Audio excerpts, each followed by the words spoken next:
जो अनुराग सिंघानिया है, जिसको नालायक बोलते हैं, ये वो बोल रहे हैं कि उसको जौनपुर से तुम अपने पास बुला लो यहाँ पे उसका क्लाउड किचन खुलवा दो। तो क्लाउड किचन खुलवा दो का मतलब భర్తల వల్ల భార్యలు చనిపోవడం ఎంత సహజం అయిపోయిందో అండ్ అలాగే భార్యల వల్ల భర్తలు చనిపోవడం కూడా అంతే సహజం అయిపోయింది.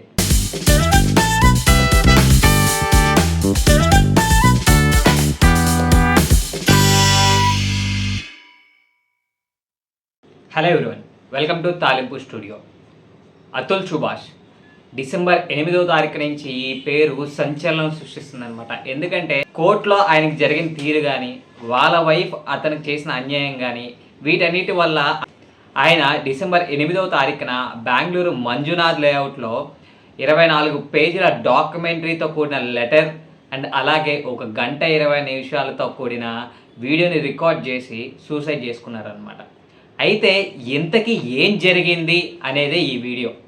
ఈ లెటర్లో ఆయన చాలానే రాశారు. అయితే అందులో ఆయన అతని కొడుకు గురించి బాధపడ్డారనమాట. అతని కొడుకుకి ఆయన ఈ విధంగా చెప్పారనమాట: నువ్వు పుట్టినప్పుడు నీ కోసం ప్రాణమే ఇద్దాం అనుకున్నా, కానీ ఇప్పుడు నీ వల్లే నేను ప్రాణం తీసుకుంటున్నాను అని చెప్పి ఆ లెటర్లో ఆయన క్లియర్గా మెన్షన్ చేశారనమాట. నువ్వు పుట్టినప్పటి నుంచి ఇప్పటి వరకు నాకు ఏ జ్ఞాపకాలు లేవు. నీ వల్ల మీ అమ్మ నాకు ఇచ్చిన బ్లాక్మెయిల్ తప్ప. నీ వల్ల నాకేదైనా అయితే నేను సహిస్తాను కానీ అదే నా తండ్రిగా అయితే ఓ తండ్రిగా నేను అస్సలు తీసుకోలేను. నా తండ్రిని కాపాడుకోవడం కోసం నీలాంటి 1000 కొడుకుల్ని సాక్రిఫైస్ చేయడానికైనా సరే నేను సిద్ధమే అని చెప్పి ఆయన ఆ లెటర్లో మెన్షన్ చేశారనమాట. ఎంత బాధపడి ఉండకపోతే ఇంత ఇదిగా రాసుంటారు. అంతేకాదు, ఆయన చావుకి కారణం వాళ్ళ వైఫ్ నిఖితా సింఘానియా, వాళ్ళ మదర్ అంటే ఆయనకి అత్తయ్య నిషా సింఘానియా అండ్ వాళ్ళ వైఫ్ బ్రదర్ అనురాగ్ సింఘానియా, వాళ్ళతో పాటు వాళ్ళ అంకుల్ పేరు సుశీల్ పేరు కూడా మెన్షన్ చేశారనమాట. ఆ సుశీల్ ఇప్పుడు వాళ్ళకి అలహాబాద్లో యాంటిసిపేటెడ్ బెయిల్ కోసం తెగ ట్రై చేస్తున్నారనమాట. అయితే గత 3 ఏళ్లలో సుభాష్ గారి మీద వీళ్ళు ఏకంగా 9 కేసులు పెట్టారు. ఈ 9 కేసులకు గాను ఆయన 130 సార్లు బెంగళూరు నుంచి జోధ్పూర్ కోర్టుకు వెళ్ళేవారనమాట. उनकी मृत्यु हो गई 2019 में शादी के बाद। मृत्यु 2019 अगस्त में हुई। केस हम पर 2022 में लगा है। मई 2021 तक मेरी पत्नी मेरे साथ रहती थी।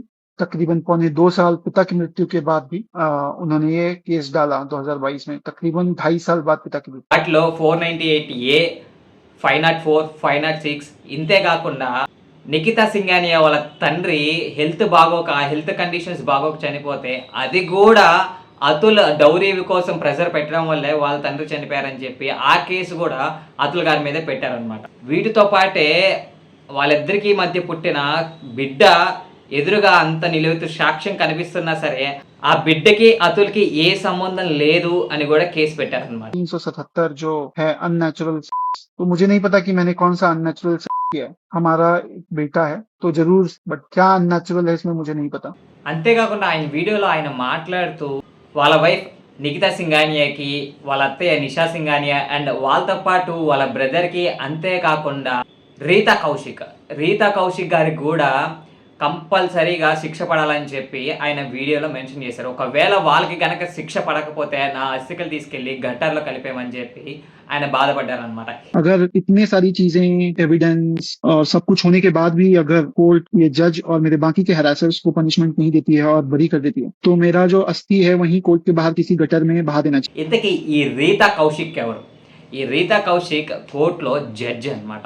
రీతా కౌశిక్ గారు జడ్జి స్థానంలో కూర్చొని న్యాయానికి నిలబడాల్సింది పోయి తిరిగి రివర్స్ లో అతుల్ గారినే 5 లక్షలు లంచం అడిగారంట. కోర్టులో వాదోపవాదాలు జరిగినప్పుడు అతుల్ సుభాష్ గారు చెప్పారనమాట, ఇట్లాగా కేసెస్ అన్నీ కూడా మెన్కి వ్యతిరేకంగానే ఉంటే నిజంగా తప్పు చేయని అబ్బాయిలు కూడా చనిపోతున్నారని జడ్జికి చెప్పుతుంటే పక్క నుంచి వాళ్ళ వైఫ్ అయితే నువ్వు కూడా చనిపో అని చెప్పి అనగానే రీతా కౌశిక్ గారు ఆ మాట విని వెంటనే నవ్వారంట. गलत केसेस की वजह से लाखों आदमी सुसाइड करते हैं। यहाँ पर मेरी पत्नी बोलती है कि तो फिर तुम क्यों नहीं कर लेते, और ये सुन के वो जज हंस पड़ती है। అంతేకాకుండా ఆ తర్వాత నిఖితా సింఘానియాని బయటికి పంపించేసి అతుల్ సుభాష్తో నువ్వు గనక నాకు 5 లక్షలు ఇస్తే వెంటనే ఈ కేసుని ఇక్కడితో నేను క్లోజ్ చేస్తాను, లేదంటే నువ్వు నీ జీవితాంతం కూడా కోర్టుల చుట్టూ తిరగాల్సిందే అని చెప్పి అతుల్కి చెప్పారంట. तुम इसे सेटल कर लो, मैं तुम्हारे सेटल करवा दी। 5 लाख रुपए तुम दो मुझे, नहीं तो जीवन भर इन्हीं कोर्ट्स के चक्कर तुम और तुम्हारी पूरी फैमिली काट। దానికి బదులుగా అతుల్ మీరు మెరిట్ బేస్ మీద ఆలోచించండి. పెళ్ళైన కాడి నుంచి నేను వాళ్ళకి ప్రతి నెల నేను 40,000 పంపిస్తూనే ఉన్నాను. అంతేకాకుండా వాళ్ళ తర్వాత దాన్ని 80,000 అడిగితే నేను 80,000 కూడా పంపించాను. ఇప్పుడు వాళ్ళు అదంతా కాదు, నా వైఫ్కి 1,00,000, నా 3 సంవత్సరాల కొడుకుకి ఖర్చులకి 1,00,000, మొత్తం 2 లక్షలు ఇవ్వమంటున్నారు. तो ये 2 लाख रुपए इन्हें जौनपुर जैसी जगह पर मेंटेनेंस चाहिए। అంతేకాకుండా నేను ఆ బామ్మర్ది అనురాగ్ సింఘానియా క్లౌడ్ కిచెన్ పెట్టుకుంటానంటే దానికి కూడా ఇన్వెస్ట్మెంట్ నేనే ఇచ్చాను. जो अनुराग सिंघानिया है, जिसको नालायक बोलते हैं, वो बोल रहे हैं कि उसको जौनपुर से तुम अपने पास बुला लो, यहाँ पे उसका क्लाउड किचन खुलवा दो। तो क्लाउड किचन खुलवा दो का मतलब ఇదంతా కాకుండా ఇప్పటి వరకు ₹1,00,00,000 భరణం అడిగారు, ఇప్పుడేమో 3 కోట్లు అడుగుతున్నారు. ఇదంతా నేను ఎక్కడి నుంచి తేగలను? ఇదంతా తెలిసి కూడా మీరు నన్ను 5 లక్షలు లంచం అడిగితే ఎంతవరకు న్యాయం అని చెప్పి జడ్జిని అడిగితే 1 करोड़ की डिमांड तब थी शुरू में कोर्ट में। रीता कौशिक जज के सामने भी 1 करोड़ की डिमांड ओपनली की। जब जज रीता कौशिक ने इंटरिम मेंटेनेंस 20,000 का मेरे 2.5 साल के बच्चे के लिए पास किया, तब ये डिमांड 1 करोड़ से 3। ఇదంతా జరిగినాక అతుల్ సుభాష్ గారి వీడియో బయటకు వచ్చినాక దేశం మొత్తం కూడా ఆయనకి సపోర్ట్ చేశారనమాట. కంపల్సరీ వాళ్ళ వైఫ్ కి శిక్ష పడాలని చెప్పి ఆన్లైన్ లో ఫుల్ సపోర్ట్ అతుల్ సుభాష్ గారికి ఇచ్చారు. అంతేకాకుండా ఈవెన్ గవర్నమెంట్ అఫీషియల్స్ కూడా కంపల్సరీ వాళ్ళ వైఫ్ కి శిక్ష పడాలని చెప్పి కర్ణాటక హోమ్ మినిస్టర్ పరమేశ్వరన్ గారు కూడా పోలీస్ అఫీషియల్స్ ఆర్డర్స్ పాస్ చేశారనమాట. అయితే పోలీసులు ఎంతగానో పట్టుకోవడానికి ట్రై చేస్తుంటే ఎక్కడా కూడా ఆచూకీ దొరకట్లేదు. నిఖితా సింఘానియా ఇంత పకడ్బందీగా ప్లాన్ చేసుకునేది, తప్పించుకోవడం కూడా అంతే ప్లాన్గా చేసుకుంటారు కదా.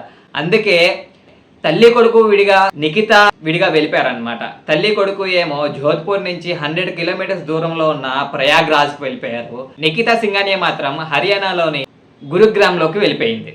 అయితే వీరందరూ కూడా ఎక్కడా కూడా నార్మల్ కాల్స్ చేసుకోలేదు, అంతా కూడా వాట్సాప్ కాల్స్ చేసుకున్నారు. WhatsApp calls end to end encrypted ఉండడం వల్ల వాళ్ళ లొకేషన్స్ కానీ వాళ్ళు ఎక్కడున్నారని కానీ పోలీసు వాళ్ళకు కూడా ట్రేస్ చేయడానికి అవకాశం ఉండదు.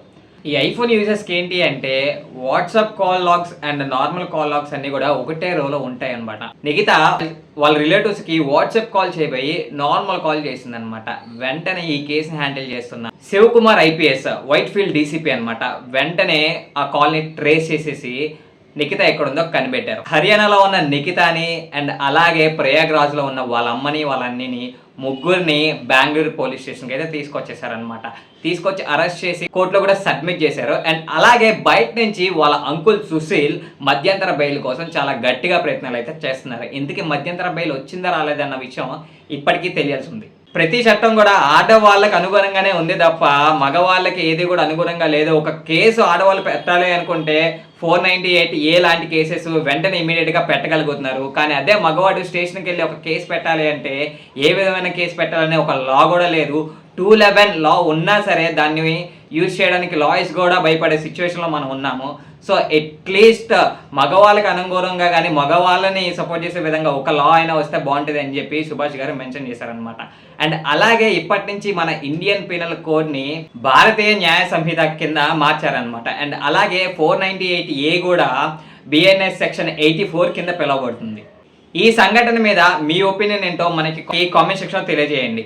చూస్తూనే ఉండండి తాలింపు studio. Please like, share and subscribe. Signing off Bhargava Guru.